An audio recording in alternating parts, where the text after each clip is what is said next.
what's up? It's Nella D from 101.1 The Wiz. I'm here at the Freedom Center. We're going to learn a lot today. It's Black History Month. You know, Urban One is celebrating legacy and possibilities. So listen, come on with me so we can learn about the Black Brigade. It's something that really happened right here in Cincinnati, Ohio that you need to know about. Let's go.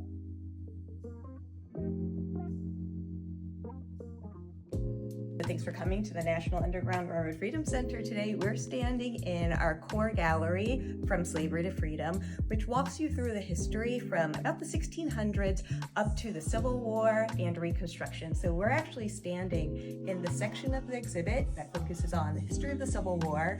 And one of the stories that we tell and are most excited to highlight in a connection to Cincinnati and the Civil War is the story of the Black Brigade of Cincinnati. Yeah, can you give us a little details about it for those that don't know about the Black Brigade? Yeah, of course. So we're standing actually in front of the case that features one of our key artifacts related to the Black Brigade of Cincinnati. This is a commemoration flag.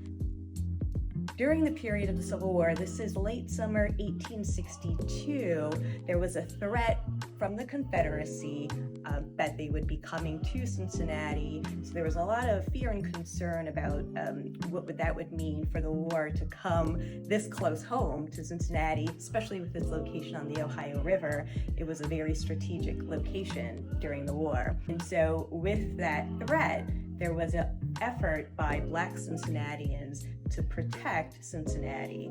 Now, initially, there was a lot of enthusiasm for wanting to participate in that effort to protect Cincinnati, but white Cincinnatians certainly were not interested in having Black Cincinnatians in this effort. However, later, the mayor has this proclamation and says, well, we need all men active in this effort to protect the city. And so even though Black Cincinnatians originally wanted to help, it wasn't until the mayor stepped in and white Cincinnatians actually dragged Black Cincinnatians into the effort to build fortifications in Newport and in Covington. Wow. Now, initially that would have about 400 men based on records, and right now the best primary source to learn about this story is Peter H. Clark's publication, which he did in 1864. So that was only 2 years after this event takes place, but he has a really fantastic book where he documents a lot of the details of this history of the Black Brigade of Cincinnati. So initially it was 400 men that were kind of pooled, or in other words, impressed to be a part of this effort.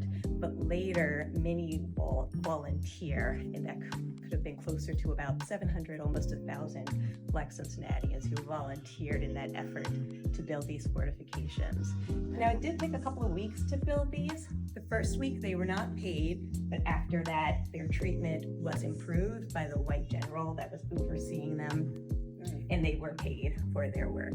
So there's a lot of pride in this story in terms of one, just staking a claim and saying, well, I want to be out there and protect, my home, my family. It takes a lot of courage to step into a war effort. And historically, this is most likely the first Black soldiers who were active in the Union Army during the Civil War. So it's quite significant history. Yeah, that's a lot. Black history right here in Cincinnati, and it's stuff that people need to know. I didn't know this story, so I'm happy to come here and learn from you, Dr. Lampkin. Thank you so much for taking the time out today to show us this exhibit. You're welcome, and we have many more stories just like that, so if you all are interested, feel free to visit us here at the National Underground Railroad Freedom Center. You can visit our website, freedomcenter.org, for our hours, and we hope to see you here.